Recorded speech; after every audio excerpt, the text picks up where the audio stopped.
As a Man Thinketh by James Allen. Chapter 1, Thought and Character. The aphorism, as a man thinketh in his heart, so is he, not only embraces the whole of a man's being, but is so comprehensive as to reach out to every condition and circumstance of his life. A man is literally what he thinks, his character being the complete sum of all his thoughts. As the plant springs from and could not be without the seed, so every act of a man springs from the hidden seeds of thought, and could not have appeared without them. This applies equally to those acts called spontaneous and unpremeditated as to those which are deliberately executed. Act is the blossom of thought, and joy and suffering are its fruits. Thus does a man garner in the sweet and bitter fruitage of his own husbandry. Man is a growth by law, and not a creation by artifice, and cause and effect is as absolute and undeviating in the hidden realm of thought as in the world of visible and material things. A noble and godlike character is not a thing of favor or chance, but is the natural result of continued effort in right thinking, the effect of long-cherished association with godlike thoughts. An ignoble and bestial character, by the same process, is the result of the continued harboring of groveling thoughts. Man is made or unmade by himself. In the armory of thought, he forges the weapons by which he destroys himself.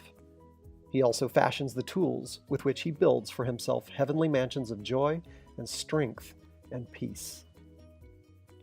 By the right choice and true application of thought, man ascends to the divine perfection.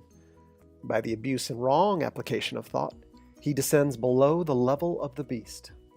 Between these two extremes are all the grades of character, and man is their maker and master. Of all the beautiful truths pertaining to the soul which have been restored and brought to light in this age, none is more gladdening or fruitful of divine promise and confidence than this, that man is the master of thought, the molder of character, and maker and shaper of condition, environment, and destiny. As a being of power, intelligence, and love, and the lord of his own thoughts, man holds the key to every situation, and contains within himself that transforming and regenerative agency by which he may make himself what he wills. Man is always the master, even in his weakest and most abandoned state, but in his weakness and degradation, he is the foolish master, who misgoverns his household. When he begins to reflect upon his condition, and to search diligently for the law upon which his being is established, he then becomes the wise master, directing his energies with intelligence and fashioning his thoughts to fruitful issues. Such is the conscious master, and man can only thus become by discovering within himself the laws of thought, which discovery is totally a matter of application, self-analysis, and experience.